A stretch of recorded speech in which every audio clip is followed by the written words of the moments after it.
તો રામ રામ, જય શ્રી કૃષ્ણ, જય માતાજી એન્ડ ગુડ ઇવનિંગ મિત્રો. સ્વાગત છે આપ સૌનું ચેનલની અંદર. સરસ મજાની પરીક્ષાઓ જઈ રહી છે અને આપણા સ્ટુડન્ટ જે છે એમની કોમેન્ટો બી સારી એવી આવે છે કે સર ખૂબ સરસ પેપર ગયું.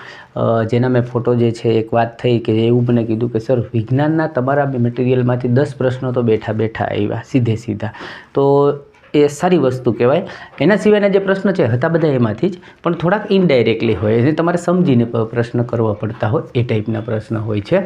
ઓકે, તો એના સિવાય જે કંઈ કોમેન્ટો આવી છે એની પણ આપણે ચર્ચા કરીએ ને. પ્રશ્ન જે છે એનું સ્વરૂપ પેપરનું આપણે જોતા જઈએ. હવે એક કોમેન્ટ કોઈ મકવાણા છે શાયદ, એમની એક કોમેન્ટ હતી કે સર આણવીય દળ એના વિશે થોડુંક અમને શીખવાડજો. ઓકે, તો જો આણવીય દળ પહેલાં તો કહેવાય કોને, એની એક સરસ મજાની સાયન્સમાં વ્યાખ્યા આપી છે. પહેલાં એ હું તમને વાંચી સંભળાવું. શું કહે છે કે આણવીય દળ તેમાં રહેલા તમામ ઘટક પરમાણુઓના પરમાણવીય સરવાળા બરાબર હોય છે. એટલે એમાં જે રહેલા છે ને એ બધાના સરવાળો કરો ને એને કહેવાય આણવીય દળ. ઓકે, હવે જે એનું એકમ છે ને યુ તરીકે એને દર્શાવવામાં આવે છે. હવે એમને ઈચ્છા હતી કે અમને શીખવાડજો. શીખવું કંઈ સહેલું જ છે, પણ એના માટે તમારી પાસે એટલું નોલેજ હોવું જોઈએ કે જે તત્વો છે એ બધા તત્વોનો ક્રમ જે છે એ અથવા તો એનું પોતાનું દળ શું છે એ ખબર હોવી જોઈએ. એક્ઝામ્પલ તરીકે આપણે એક લઈએ પહેલાં તો કે ભાઈ H2O જે છે આનું આણવીય દળ જે છે એ શું થાય. તો તમને સિમ્પલી પહેલાં તો જુઓ, H હાઇડ્રોજન છે એ 1 નંબર ઉપર આવે છે અને હાઇડ્રોજનની અંદર પ્રોટોનની સંખ્યા હોય છે એને કહેવામાં આવે છે એનો પરમાણુ ક્રમાંક. અને જો ન્યુટ્રોન હોય તો બંનેનો સરવાળો કરો એને કહેવામાં આવે એનું દળ. તો આની અંદર ન્યુટ્રોન હોતું નથી, માત્ર પ્રોટોન હોય છે. એટલે આ જે છે એનું આણવીય પોતાનું દળ જે છે એ 1 આવ્યું. ઓકે, એની સાથે 2 ગુણાકારમાં છે આ 2, એટલે આપણે એ 2 લઈ લઈએ, વત્તાના વત્તા. હવે ઓક્સિજન જે છે, ઓક્સિજનનું પોતાનું જે દળ છે એ પાછી તમને ખબર હોવી જોઈએ. તો ઓક્સિજન છે ને 8 નંબર ઉપર આવે અને એટલે 8 ઇલેક્ટ્રોન હોય, 8 પ્રોટોન હોય ને 8 ન્યુટ્રોન હોય, એટલે 8 દૂને 16. એટલે આનું જે છે આણવીય દળ એ થયું 16. ઓકે, તો હવે આ બેનો સરવાળો કરીએ, 16 ને 2 18. તો એના આધારે તમે કહી શકો કે ભાઈ H2O જે છે એનો આપણને પૂછવામાં આવે તો આનું આણવીય દળ જે છે પાછળ U લગાડી દેવાનો, એટલે 18U. એવી જ રીતે એક બીજું એક્ઝામ્પલ લઈ શકીએ આપણે કે HNO3. શું લઈએ આપણે, જેથી કરીને તમને આ ટોપિક જે છે એમ તમારી ઈચ્છા હતી આપણે એક પણ કોમેન્ટ આવી હોય તો એને પણ આપણે સપોર્ટ કરી દઈએ જેથી કરીને એને આવડી જાય. બીજું આપણે એક્ઝામ્પલ લઈએ HNO3. ઓકે, તો એ જ પ્રમાણે જોઈએ તો હાઇડ્રોજન જે છે એનું દળ આપણે લઈશું તો કે 1 આવશે. N એટલે કે નાઇટ્રોજન જે છે એ 14 આવશે એનું દળ. ઓકે, અને ઓક્સિજન જે હમણાં જ આપણે જોયું હતું કે 16 એનું દળ છે, એવા 3 છે, એટલે 16 તેરીને 48 બરાબર. આનો આપણે બધાનો સરવાળો કરીએ એટલે 63U એનો એકમ છે, એટલા જે છે એ આના આવી જાય. એટલે આશા રાખું છું કે તમને આવી જાય. પણ એને એમ થશે કે ભાઈ આ બધાના મારે જોવા હોય તો તમે સિમ્પલ એક કામ કરજો, ગૂગલમાં લખજો આવર્ત કોષ્ટક. બરાબર, આવર્ત કોષ્ટક જે આવે એને ડાઉનલોડ કરી લેજો અને ઇમેજ આવી જશે. એટલે તમને ક્રમ બધાના આવી જશે. 1 થી 30 નંબરના ક્રમ જે છે ને એનામાંથી જ પ્રશ્ન આવે. એટલે એટલા તમને આવડતા હોય તો તમે આ કરી શકો છો. ઓકે, હવે શરૂ કરી દઈએ કેવા પ્રશ્ન. પહેલાં તમારી રિક્વેસ્ટ હતી એને આપણે પૂરી કરી લીધી. જો એક ભાઈ છે એને મને કોમેન્ટની અંદર ઘણા બધા પ્રશ્નોની ચર્ચા કરી. એમણે કીધું કે ભાઈ સર પાચનમાંથી 4 પ્રશ્ન હતા. પછી બીજી વાત કરી કે ભાઈ ABCDની બેઠક વ્યવસ્થાના જે છે 3 કે 4 પ્રશ્ન બધાને આવે છે. તો એવું તમને ખ્યાલ હશે કે આપણે ઘણા બધા, તમે હજી જોવા ને તો લખજો કે પઝલ, બરાબર છે, બાય ઓફિસર ગુજરાતી. એમાં બધી પેટર્નો લઈ લીધી છે. NTPCમાં નવી જે પઝલો આવી એને કરાવી છે. એમાં રાઉન્ડવાળી કરાવી છે, ઉપર માળવાળી કરાવી છે, પછી ABCDવાળી કરાવી છે. 6, 7, 8 લોકોની બેઠકની સેટિંગ કેમ કરવું એ પણ મેં કરાવ્યું છે. એટલે નથી કરાવ્યું એવું નથી, આપ લખીને જોઈ શકો છો. પેલો પ્રશ્ન જોઈએ, 2025 માટે વર્લ્ડ સ્પોર્ટ્સ એવોર્ડમાં okay sports person with the disability award જે છે કોને મળ્યો. તો કે ભાઈ ચીનની જિયાંગ યુઆન નામની તરવૈયું છે એને આ એવોર્ડ જે છે એ મળેલો છે. ત્યારબાદ વાત કરીએ 24માં 2025 નીતિ આયોગની 10મી ગવર્નિંગ કાઉન્સિલ બેઠક થઈ. એટલે 24 મેના રોજ 2025માં નીતિ આયોગની જે 10મી ગવર્નિંગ કાઉન્સિલ બેઠક થઈ, ઓકે, એ કયા શહેરમાં થઈ હતી. આ પ્રશ્નને આની પહેલાં એવો પૂછ્યો કે એની અધ્યક્ષતા કોણે કરી, તો અધ્યક્ષતા જે છે નરેન્દ્ર મોદીએ કરી. એકવાર એવો પ્રશ્ન પૂછશે કે એની થીમ શું હતી, અને હવે પ્રશ્ન પૂછ્યો કે કયા શહેરમાં, તો કે નવી દિલ્હીમાં. એટલે આપણે રોજ વાત કરીએ છીએ ને કે જે ટોપિક છે ને એની આસપાસ આ લોકો પ્રશ્ન બનાવી અને ડેઈલી રમે રાખે છે. તો થીમ હતી વિકસિત ભારત @ 2047 માટે વિકસિત રાજ્ય. આ એની થીમ સાથે આ કાઉન્સિલ બેઠક જે છે થઈ હતી. ત્યારબાદ વાત કરીએ, ઘણા બધા લગભગ હમણાંથી 2-3 દિવસથી એવું છે કે દરેક શિફ્ટની અંદર 2 કે 3 પ્રશ્ન રિપ્રોડક્શન સિસ્ટમમાંથી આવે છે, એટલે પ્રજનન ચેપ્ટરમાંથી આવે છે. એમાં આજે પ્રશ્ન પૂછ્યો કોપર ટીનો ઉપયોગ જે છે, તો એ શું છે કે ભાઈ કોપર ટીનો ઉપયોગ ક્યાં થાય છે એવું પૂછ્યું, તો કયા ભાગમાં કરવામાં આવે છે.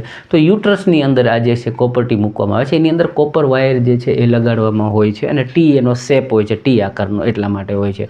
જેનું કાર્ય શું છે કે ભાઈ શુક્રાણુ જે છે એને અટકાવે, રોકી રાખે, નિષ્ક્રિય કરે કોપર જે છે.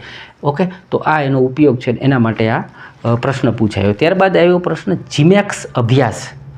આ અભ્યાસ જે છે કયા દેશ વચ્ચે થયો અને ભારતની કઈ INS કયું હતું કે જેણે ભાગ લીધેલો, તો ભાઈ આ ભારત અને જાપાન વચ્ચે આ યુદ્ધ અભ્યાસ થાય છે, અને ભારતનું INS સહ્યાદ્રી એના અંદર ભાગ લીધેલો હતો. નૌસેના માટેનું આ યુદ્ધ અભ્યાસ છે.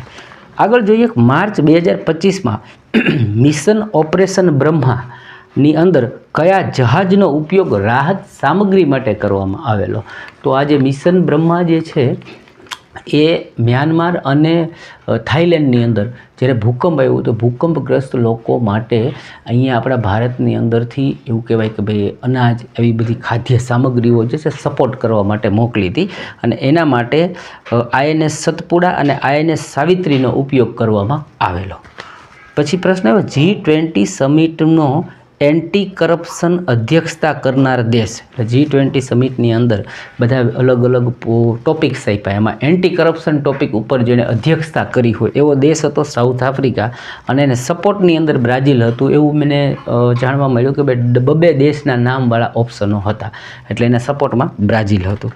ત્યારબાદ વાત કરીએ કે જળીય જીવ કોના ઉપયોગથી તરવાનું કાર્ય કરે છે. એટલે જે પાણીની અંદર રહે છે એવા જે જીવ છે, જેમ કે આપણે માછલીની વાત કરીએ, ઓકે, પછી જળીય ઘોડો આવે છે, આ બધા જે છે એ હા કદાચ તમને નામ સાંભળીને અલગ લાગે. જળીય ઘોડો એ એક માછલીના પ્રકારની અંદર જ આવે છે.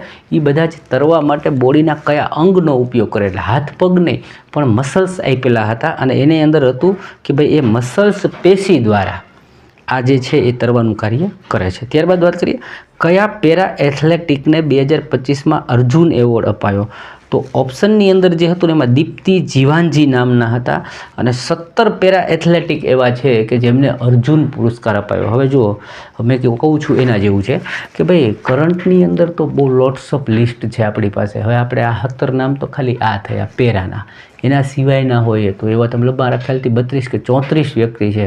એ 34 વ્યક્તિ પાછા કઈ રમત હારે છે, એટલે કરંટની અંદર આપણે છે ને માર ખાઈ શકીએ એવી શક્યતાઓ વધારે હોય છે.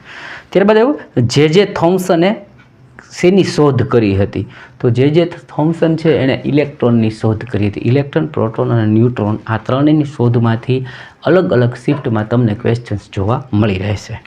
પછી વાત આવી સુવાહકની અંદર. એક સુવાહક છે જે એમાં 50 ઓહમનો એક અવરોધ કે પ્રતિરોધ લગાડવામાં આવ્યો, અને 4 એમ્પિયર પ્રવાહ છે એ 8 મિનિટ સુધી જો પ્રવાહિત કરવામાં આવે તો ઉષ્મા જે છે એમાં કેટલી ઉત્પન્ન થાય.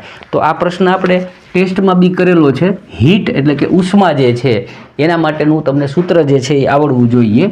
એ સૂત્ર છે I² R અને T. I એટલે કરંટ, R જે છે એ રજિસ્ટર, તો અહીંયા 50 ઓહમનો આપી દીધો છે રજિસ્ટર. T એટલે ટાઈમ છે 8 મિનિટ, તો મિનિટને તમારે પછી શું કરવું પડશે, સેકન્ડમાં ફેરવવી પડશે. એટલે 8 × 60 કરશું એટલે 8 × 6 = 480 સેકન્ડ જે છે એ તમારે સાથે લઈ અને આ દાખલો કરવો પડશે. હવે આ આખું જે છે ને હજી બાકી છે, હું તમને નીચે ટેલિગ્રામ લિંક આપેલી હોય છે એની અંદર મૂકી દઈશ, એટલે તમારે પ્રશ્ન પાછા ઘરે વાંચવા હોય તો પણ તમે મેળવી શકો છો. વિડીયોને સપોર્ટ કરો, ચેનલને સપોર્ટ કરવા માટે લાઇક કરો. આપણી પાસે બહુ મોટા સંસાધનો નથી, જે છે એનાથી તમને સપોર્ટ કરી રહ્યા છીએ, તો તમે પણ મને એક લાઇક કરીને સપોર્ટ કરો, અને ચેનલ પર નવા હોય તો સબસ્ક્રાઈબ અચૂકથી કરજો. ત્યારબાદ વાત કરીએ કે ભારતના લોકપાલ માટેનું આદર્શ વાક્ય જે છે 2025માં નવું રાખવામાં આવ્યું, એ આદર્શ વાક્યનું નામ શું છે? તો એનું નામ છે સક્ષમ નાગરિક બનો અને ભ્રષ્ટાચારને ઉજાગર કરો. આવું જે છે એ લોકપાલ માટે એક આદર્શ વાક્ય લખવામાં આવ્યું છે. પછી વાત કરીએ વિશ્વ મેલેરિયા દિવસ જે છે, આ પ્રશ્ન આવ્યો કે ક્યારે ઉજવાય છે? તો 25 એપ્રિલે ઉજવાય છે અને એની થીમ થોડીક લાંબી છે. મને એવું છે એકાદ દિવસમાં થીમ બી પૂછી લે માટે લઈ લીધી કે મેલેરિયા આપણી સાથે સમાપ્ત થાય છે. શું લખ્યું છે? મેલેરિયા આપણી સાથે સમાપ્ત થાય છે, જેનું પુનર્નિવેશન, પુનર્કલ્પિત અને પુનર્જીવન. આવડું મોટી લાંબી એની આખી સેન્ટેન્સ છે. પછી પ્રશ્ન આવ્યો કે કઈ પેશી પોતાનો આકાર બદલી શકે છે? હવે આના ઓપ્શનો એવું બહુ મળ્યું નથી, પણ એણે મને એવું કીધું કે એની અંદર એક કંઈક સ્મૂથ પેશી આ ટાઈપનું, એટલે સ્મૂથ હોય એ જ એમ કહી શકે કે આમથી આમ હલી ચલી શકે, એકદમ લીસી હોય, ચીકણી હોય, એટલે બની શકે કે એ જવાબ તમારો હોઈ શકે. ત્યારબાદ વાત કરીએ કે ગ્રેગર જ્હોન મેન્ડલે પોતાના પ્રયોગો માટે કેટલા વિષમ લક્ષણો પસંદ કર્યા હતા? હવે આ ભાઈ રહ્યા ગ્રેગર જ્હોન મેન્ડલ, તમને ખ્યાલ હશે કે ભાઈ આનુવંશિકતા માટે જાણીતા છે અને એણે વટાણાઓ, ફૂલ, પછી માખીઓ, આ ઘણા બધા ભમરાઓ બધાનું લઈને સંશોધન કરીને એણે લક્ષણો તારવ્યા. એમાં કેટલા લક્ષણો? ઓપ્શન હતું 4, 5, 6 અને 7. તો એવા 7 લક્ષણો જે છે એણે તારવેલા હતા. પછી 2025-26ની અંદર ઇન્કમ ટેક્સમાં કઈ રાશિ સુધી, એટલે કેટલી આવક સુધી આપણને ટેક્સમાંથી રાહત આપવામાં આવી છે? તો એનો આંકડો છે 12 લાખ સુધી. જો તમારી ઇન્કમ હોય વાર્ષિક, તો તમે લોકોને ઇન્કમ ટેક્સમાંથી માફી કે રાહત મળે છે. પછી પ્રશ્ન આવ્યો કે કોઈ વસ્તુ વિરામ અવસ્થાથી ચાલીને, એટલે કે ભાઈ બંધ છે અને પછી ચાલવાનું શરૂ કરે છે, એ 5 મિનિટમાં 60 મીટર પ્રતિ સેકન્ડની ઝડપ પ્રાપ્ત કરી લે છે, તો તેનો પ્રવેગ જે છે એ શું થશે? ઓકે, તો આ ટાઈપના પ્રશ્નો જો તમને ખબર હોય તો મેં v = u+at આવા સૂત્રવાળા કરાવેલા. અત્યારે એ જ સૂત્રનો ઉપયોગ કરી અને તમે આ જે દાખલો છે એને કરી શકો. v = u+at નો ઉપયોગ કરી અને તમે આ જે દાખલો છે એ ગણી શકતા હતા. ઓકે, તો હું આની અંદર ગણેલો છે, આપી દઈશ, પણ હાલ તમને કહી દઉં કે ભાઈ v જે છે ને એ અંતિમ વેગ કહેવાય છે, u છે એ પ્રારંભિક વેગ છે, વત્તા a જે છે એ આપણે શોધવાનો છે અને t આપણને ટાઈમની અંદર આપેલો છે કે 5 મિનિટ. ઓકે, તો આ બધાનો તમે ઉપયોગ કરી અને પ્રશ્ન જે છે એને સોલ્વ કરી શકીએ. ત્યારબાદ વાત કરીએ કે ઓઝોન લેયર છે એ કયા પ્રકારના કિરણો સાથે માનવ અને જીવસૃષ્ટિને સુરક્ષા આપે છે? તો કે ભાઈ અલ્ટ્રાવાયોલેટ વેવ જે છે એનાથી આપણને સુરક્ષા આપવા માટે ઓઝોનનું લેયર કામ કરે છે. હવે આ પ્રશ્નને ઘણીવાર ડીપમાં પૂછે કે આ જે અલ્ટ્રાવાયોલેટ રેડિયેશન છે ને એ પાછા કઈ ટાઈપના હોય જે માનવને નુકસાન કરે અને એની સામે સુરક્ષા આપે? તો એ બે છે, એક અલ્ટ્રાવાયોલેટ બી નામ છે અને એક અલ્ટ્રાવાયોલેટ સી, એટલે UVB અને UVC. આ બંને જે છે યાદ હોવા જોઈએ. આ પ્રશ્ન આવી ચૂક્યો છે એટલા માટે કહું છું. પછી વાત કરીએ કે હું રોજ કહું છું સક્રિયતા શ્રેણીને યાદ કરો. જો ગઈકાલે મેં એનો ફોટો મૂક્યો છે ટેલિગ્રામમાં અને કીધું કે આને પાકી કરી લેજો. દરેક શિફ્ટમાં એક પ્રશ્ન નાખ્યો. આજે પાછો કેવો પ્રશ્ન નાખ્યો? પોટેશિયમ, મેગ્નેશિયમ, એલ્યુમિનિયમ તથા ઝીંક આ બધા આપ્યા છે, એને સક્રિયતા ક્રમ મુજબ ગોઠવો. એટલે સૌથી વધારે સક્રિય છે એને પહેલા નંબર ઉપર રાખો, પછી બીજા નંબર, ત્રીજા નંબરે. તો એ ગઈકાલે મેં કરાવેલું અને આની અંદર જે આજે પણ એ પ્રશ્ન આવ્યો એટલે એ લોકોએ પહેલાં તો તમને, અને એમાંથી હજી બીજો પ્રશ્ન પાછો એને પૂછ્યો કે સૌથી વધુ ક્રિયાશીલ ધાતુ જે છે એ કઈ? તો જે સક્રિયતા શ્રેણી છે ને, બરાબર, એમાં સૌથી પહેલા નંબર ઉપર હોય ને એ બધી ધાતુઓ હોય, બરાબર, ત્યાંથી શરૂઆત થાય અને સૌથી સક્રિય હોય પહેલા નંબર ઉપર હોય. તો પોટેશિયમ જે છે સૌથી વધારે સક્રિય ધાતુ છે. એટલે એકમાંથી જ 2 પ્રશ્ન એણે કાલે પૂછી લીધા. પછી પ્રશ્ન આવ્યો કે ભાઈ અંતર્ગોળ અરીસામાં વક્રતા કેન્દ્ર જે છે એનું સ્થાન ક્યાં હોય? તો આપણે અંતર્ગોળ અરીસો આખો ભણેલા હતા સરસ રીતે, બરાબર છે. એનું સ્થાન કહેવાનું ઓપ્શન મુજબ વાત કરીએ ને તો એનું હતું પહેલાં તો અરીસાની સામે હોય અને 2f જેટલા અંતરે હોય. તો જુઓ હું તમને થોડુંક સમજાવી દઉં એટલે ખબર પડે કે ભાઈ આ અંતર્ગોળ અરીસો છે, એમાં વક્રતા કેન્દ્ર માની લો કે ભાઈ આને હું આખું આમ ગોળ કરું. ઓકે, તો અહીંયા પર આ એનું જે મુખ્ય કેન્દ્ર આવે એને આપણે વક્રતા કેન્દ્ર C કહીએ છીએ. ત્યારબાદ એનાથી જે અડધું હોય એને F બોલવામાં આવે છે.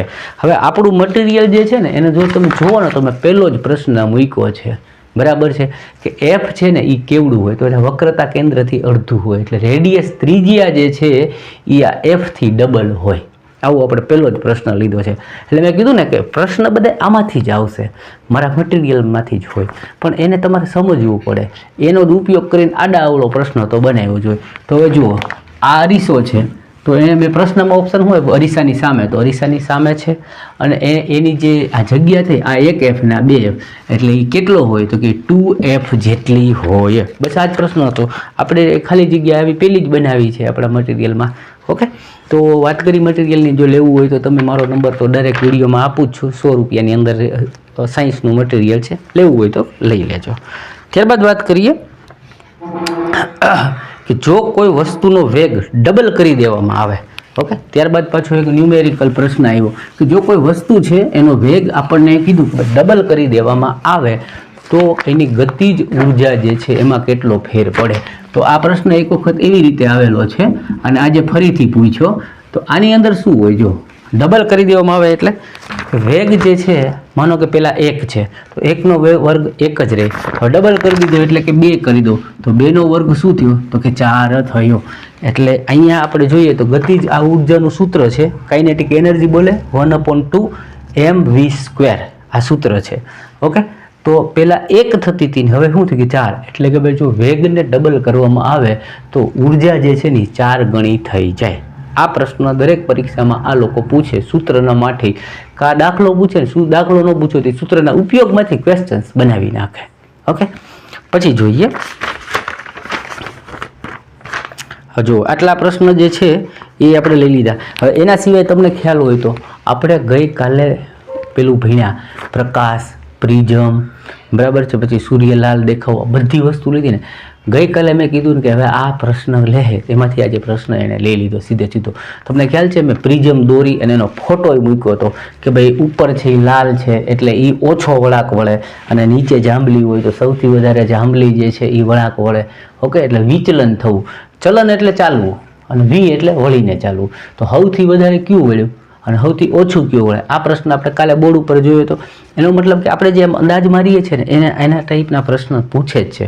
હવે પાચન ક્રિયા ઉપર એ લોકો વાહે પડી ગયા છે. પાચન ક્રિયામાંથી બહુ પ્રશ્ન પૂછે છે, એટલે મેં અત્યારે પાચનમાંથી થોડુંક ઉતાર્યું છે, જે સંભળાવી દઉં.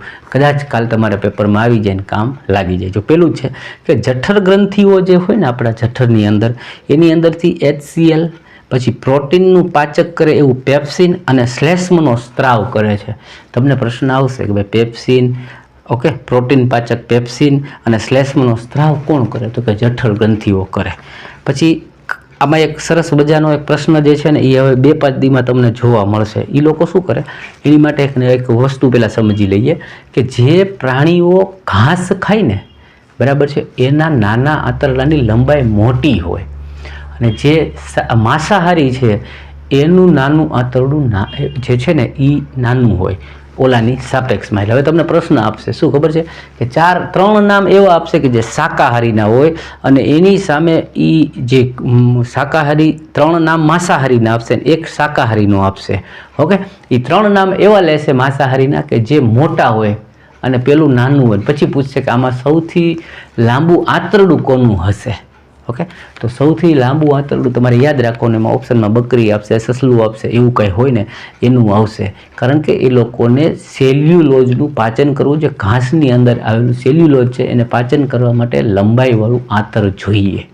ઓકે, ત્યારબાદ વાત કરીએ કે નાનું આંતરડું જે છે એ કાર્બોદિત, પ્રોટીન અને ચરબીનું પૂર્ણ પાચન માટેનું સ્થાન છે. તમને પૂછી લેશે કે કાર્બોદિત, પ્રોટીન અને ચરબીનું પૂર્ણ પાચન ક્યાં થાય? તો કે નાના આંતરડામાં. પછી વાત કરીએ યકૃત, જે પિત્ત રસ બહાર કાઢે છે. પ્રશ્ન આવશે પિત્તનો રસ છે ને, ઓપ્શન પિત્તાશય પહેલું આપે એટલે આપણે એમ થાય પિત્તરસ તો પિત્તાશયમાંથી જ નીકળે, નહીં, યકૃતમાંથી નીકળે છે. ખાસ યાદ રાખજો. એ પિત્તરસ બહાર કાઢે છે, તે ખોરાકને આલ્કલી બનાવે, કારણ કે ઉપરથી જે આવ્યું, બરાબર છે, ખોરાક જે છે HCl વાળો એટલે કે હાઇડ્રોક્લોરિક એસિડ વાળો થઈને આવ્યો, તો એને ક્ષારીય બનાવવું પડે, નહીંતર તો એ આગળ જતાં આપણને બોડીના અંગોને નુકસાન કરે. એટલે શું કરે તો કે ભાઈ એ આલ્કલી બનાવે છે. આ ખાસ યાદ રાખજો. પછી એવું સ્વાદુપિંડ રસનો સ્ત્રાવ કરે, એટલે જે સ્વાદુપિંડ છે એ રસનો જે સ્ત્રાવ કરે એ પ્રોટીનના પાચનમાં ટ્રિપ્સિન નામના ઉત્સેચકને ભેળવે છે. એટલે આ બી આવી છે, ટ્રિપ્સિનનું કોણ ઉત્સેચક કોણ રિલીઝ કરે? તો કે સ્વાદુપિંડ કરે છે. પછી ચરબીના પાચન માટે લાઇપેજ ઉત્સેચક હોય છે. આ બધા નામ પૂછાય છે અને બધા આવે છે એટલે બોલીએ છીએ.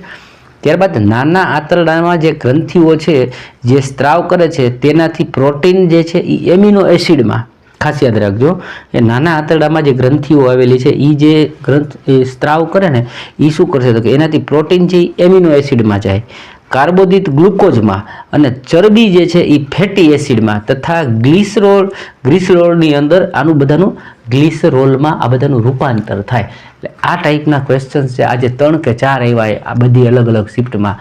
હજી કાલે તમને આમાંથી પ્રશ્ન જોવા મળી જશે. એટલે મને જરૂર લાગી એટલી તમામ માહિતી જે છે મેં મિત્રો તમારા સુધી શેર કરી દીધી છે. વિડીયોને લાઇક કરજો, નવા હોય તો ચેનલને સબસ્ક્રાઈબ કરજો. કાલે મળીએ છીએ ફરીથી બીજા આવા સરસ મજાના એમ કહેવાય કે માહિતીઓની સાથેના વિડીયોમાં. ત્યાં સુધી આવજો.